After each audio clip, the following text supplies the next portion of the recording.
तुम्ही तर तेच आहात ना जे काल भीमरावच्या सोबत होते? होय, मी गुरु आहे भीमरावचा. भीम तुमचा शिष्य आहे आणि तुम्ही योग्य शिक्षण दिले आहे. मी माझ्या संपूर्ण आयुष्यात तुमच्या त्या शिष्यासारखे न्यायासाठी स्पष्टपणे बोलणारे खूप कमी लोकांना पाहिले आहे. आणि एवढेच नव्हे, तो वस्तुस्थिती पण योग्य सांगतो. खूप पुढे जाईल. तुमचे अभिनंदन.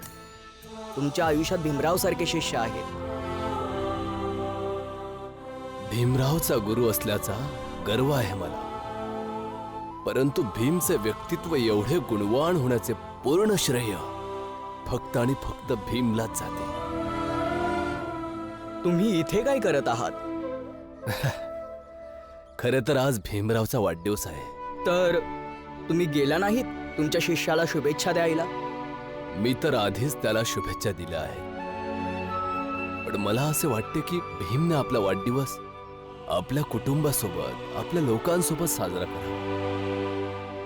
मला तिथे जाणं योग्य नाही वाटले, त्यामुळे मी इथे भीमपासून लांब बसून त्याच्याबद्दलच लिहित आहे. काय लिहित आहात तुम्ही? लिहित आहे की भीमला अजून अशा कोणत्या गोष्टी समजावल्या पाहिजेत ज्यामुळे भीम अजून सशक्त आणि योग्य व्यक्ती बनेल. ठीक आहे. नमस्कार.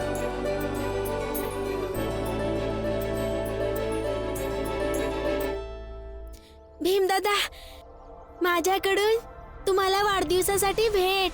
अरे कवापासून बोलत आहे की भीमदादासाठी काहीतरी वेगळी भेटवस्तू घेणार आहे. भीम बघ ना की काय आहे त्याच्यात.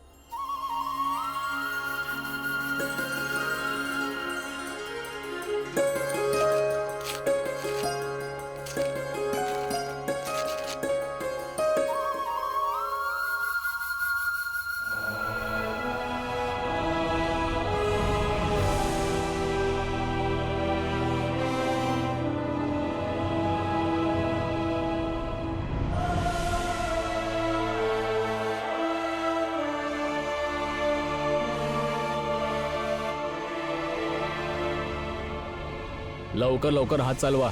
ही पुस्तकं पाठवायची आहेत कुठेतरी.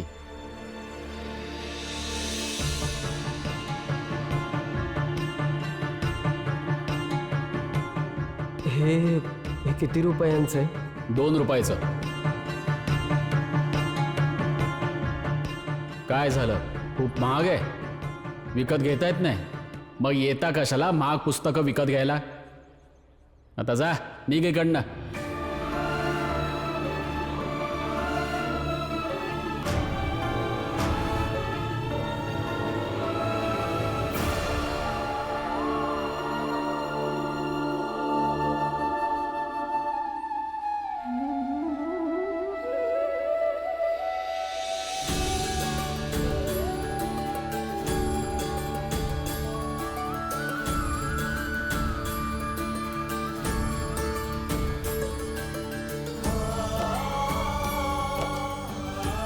भीमदादा, त्या दिवशी मी तुम्हाला बघितलं होतं या पुस्तकाची किंमत विचारताना आणि पैसे कमी असल्या कारणाने पुस्तक विकत न घेताना.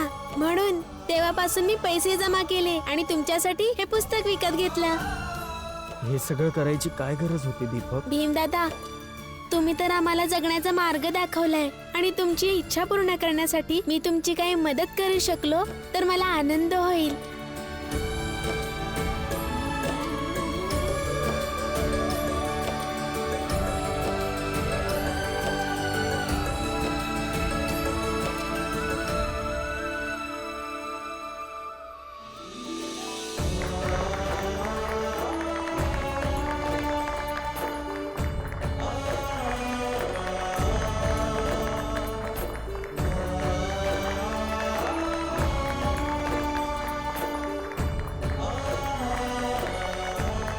थँक्यू.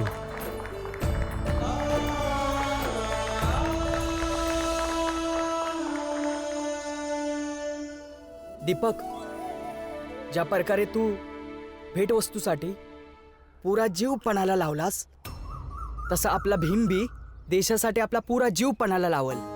आणि जसा आज जो अन्याय संपला आहे माझ्या मित्र भीमामुळे, आता तसंच आपल्या आयुष्यातल्या संघर्षात बी भीमच आमासनी योग्य मार्ग दाखवील आणि आपल्याला इजयापर्यंत घेऊन जाणार.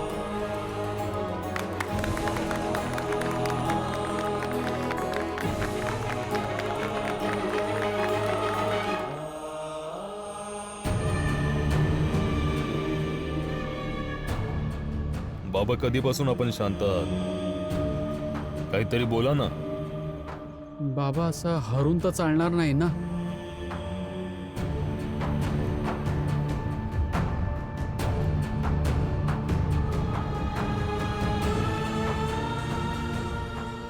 काय बोललास तू? हा, अशी हार नाही मानू शकत आपण. अरे हरलोच आपण, हरलोय त्या भीमरावापासून. आयुष्यात पहिल्यांदा कोणापासून तरी हरलोय मी. आणि हे सर्व तुम्हा दोन मूर्खांमुळे घडले. सोडणार नाही मी तुम्हा दोघांना, सोडणार नाही.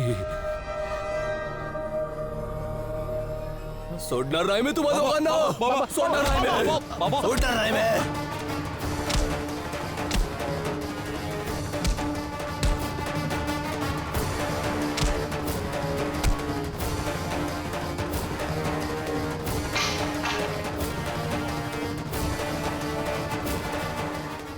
उठा, उठा, नाहीतर अजून मारेन मी. उठा.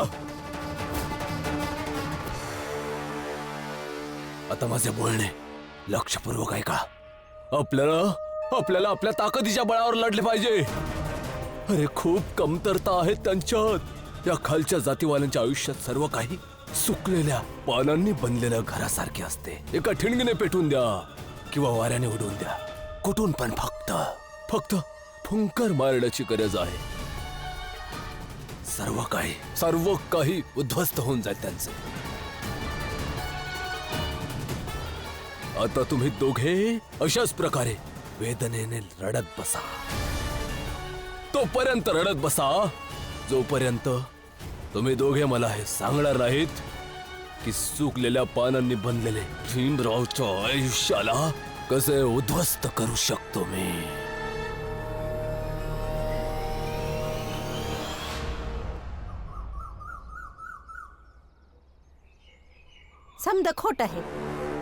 समद खोट आहे की हा भीम आपल्या जातीबद्दल विचार करतो. आणि हे केळुसकर गुरुजी भीमच्या संग संग मला बी येड्यासारखं ज्ञान देत होतात. त्यांना काय माहिती की नोकरी जाण्याचं दुःख काय असतं ते. पण नाही, सगळं चुकीचं. त्या भीमचा वाढदिवस फक्त बरोबर करा साजरा वाढदिवस.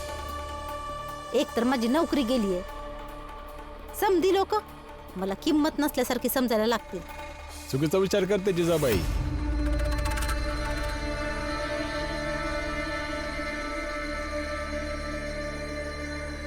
चुकीचा विचार करतेस. गुरुजींनी तुला बरोबर समजावलं होतं. जसं गुरुजी बाकीच्या लोकांना योग्य मार्गावर चालायची शिक्षा देतात, सल्ला देतात, तसंच तुलाही समजावलं होतं. आणि हो जिजाबाई, तुला कोणी कवडी मुलाची नाही समजत. हे बघ जिजाबाई, तू भीमला आवडत नाहीस असं नाहीये. खरं तर भीमला माझं दुसरं लग्न करणंच आवडलं नव्हतं.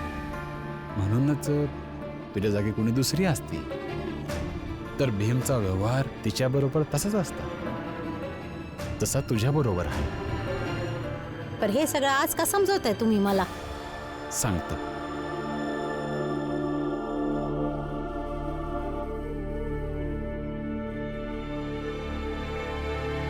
हे बघ जिजाबाई, आपण पायवाटेंनी चालत असतो. थोडं पुढे गेलं की नवीन रस्ता येतोय. प्रत्येक रस्त्यावर आपल्याला विचार करावा लागतो की पुढं कसं जायचंय. हे आपलं आयुष्य बी एक पायवाटेप्रमाणेच आहे. आणि इथे पण थोडं पुढं गेलं की आपल्याला विचार करायला पाहिजे की आम्हाला पुढं कसं जायचं. आणि आज तुझ्या आयुष्यात असाच एक नवीन रस्ता आलाय. विचार कर जिजाबाई की तुला पुढे कसं जायचंय. जसं आधी भीमाचा त्रागा करत होतीस तसं, किंवा भीमच्या वाढदिवसाच्या दिवशी आपल्या आयुष्याची नवीन सुरुवात करून जगायचंय. विचार करून सांग जिजाबाई. आरामात सांगतो. मी इथंच तुझ्या समोर बसलेलो आहे. तुझ्या निर्णयाची वाट बघतो आहे.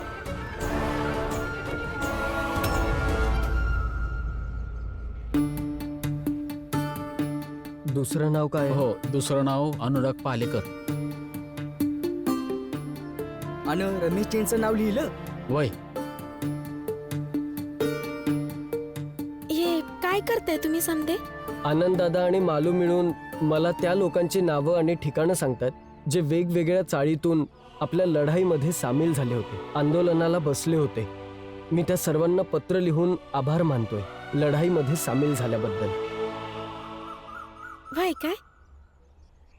प्रॅक्टिस करा, कारण एक दिवस लाखो करोडो चिठ्ठ्या लिहाव्या लागतील. आणि मालू दादा, आनंद दादा, तुम्ही बी लाखो करोडो लोकांची नावं लक्षात ठेवायची प्रॅक्टिस करा. म्हणजे आज तुम्ही छोट्या जागेत विजय मिळवला आहात, पण एक दिवस तुमचा विजय संपूर्ण जगभर होईल आणि पूर्ण देशाचे लोक तुमच्यासाठी तुमच्या सोबत उभे असतील. मग त्यांना तर धन्यवाद म्हणायला पाहिजे ना. त्याच्यासाठी लाखो करोडो चिठ्ठ्या पण लिहाव्या लागतील. खरं बोलते, तो दिवस येणार जेव्हा संपूर्ण देश माझ्या नवऱ्यासाठी उभा असेल. आणि जो बदल तुम्ही आमच्या व्यवस्थेत आणला आहे, तोच बदल तुम्ही संपूर्ण देशाच्या व्यवस्थेत आणाल.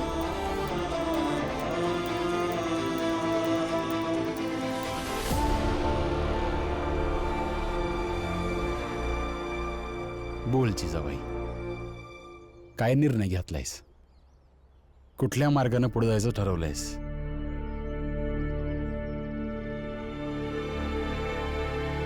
तुम्ही आता जे बी काही समजवलं मी लय ध्यान देऊन ऐकलं, मग विचार केला आणि मग ठरवलं. ठरवलंयस वय? बोल तर खरं, काय ठरवलंयस ते? भीम कुठे? बाहेर कुठे असेल का? बर, म्हणजे जर म्या त्या दिशेने गेले तर मला भीम भेटल, बरोबर ना?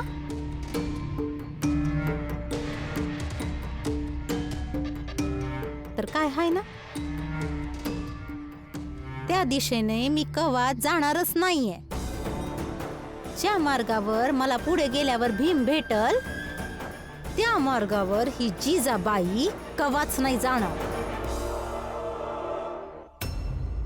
वय ही वेगळी सक्ती आहे का त्या भीम संघ याच घरामध्ये मला राहायला लागतं. थांब जिजाबाई.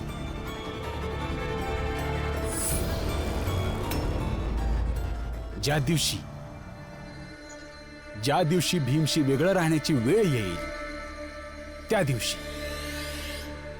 दिवशी तुला ही गोष्ट समजून येईल की भीम सोबत राहण्यातच चूक आहे, सौभाग्य आहे. आणि माझी ही गोष्ट नेहमी लक्षात ठेव.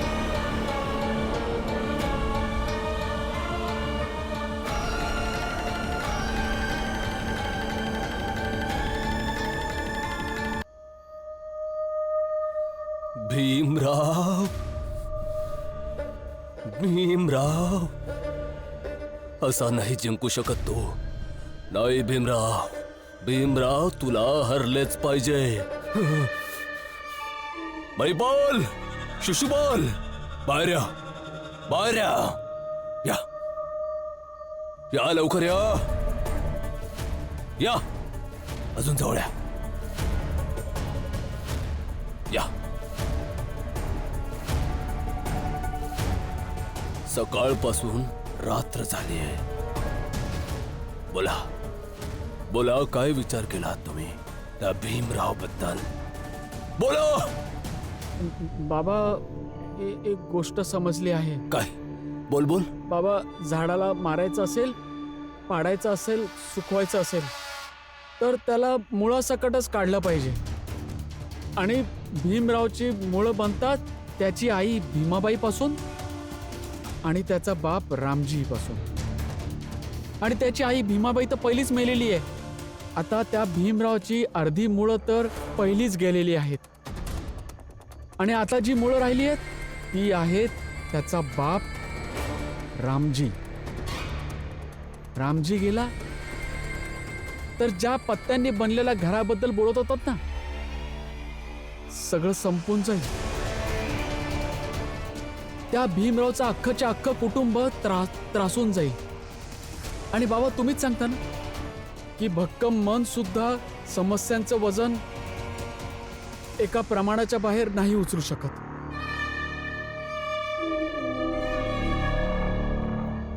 उत्तम आहे, उत्तम आहे. तर खुदा त्यांच्या मुळांना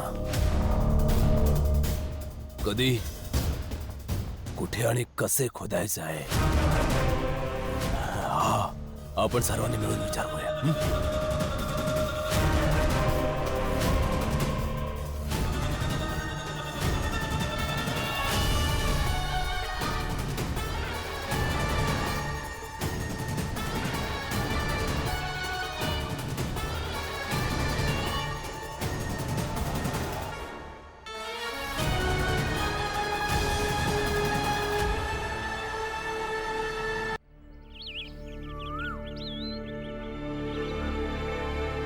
भीमराव, तुझ्या गुरुजींना भेटलो होतो.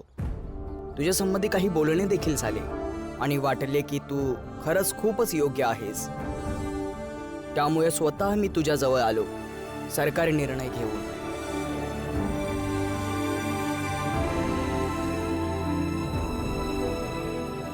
निर्णय? कोणता सरकारी निर्णय? हाच की तू मला एका व्यक्तीचे नाव सांग जो प्रत्येक सामाजिक सभेमध्ये तुझ्या जातीवाल्यांच्या बाजूने भाग घेईल.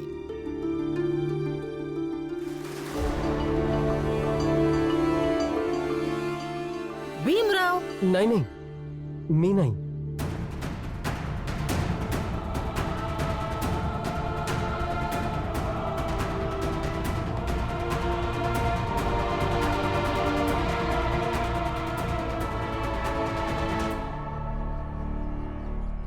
मालू.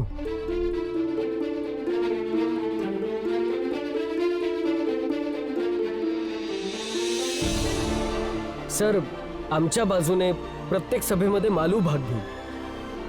भीम, म्या? नाही भीम, मी एवढी मोठी जबाबदारी नाही घेऊ शकत. काळजी नको करूस. जबाबदारी अंगावर आली तर सर्व काही करशील. आणि तसही जो व्यक्ती दारू सोडू शकतो तो काहीही साध्य करू शकतो.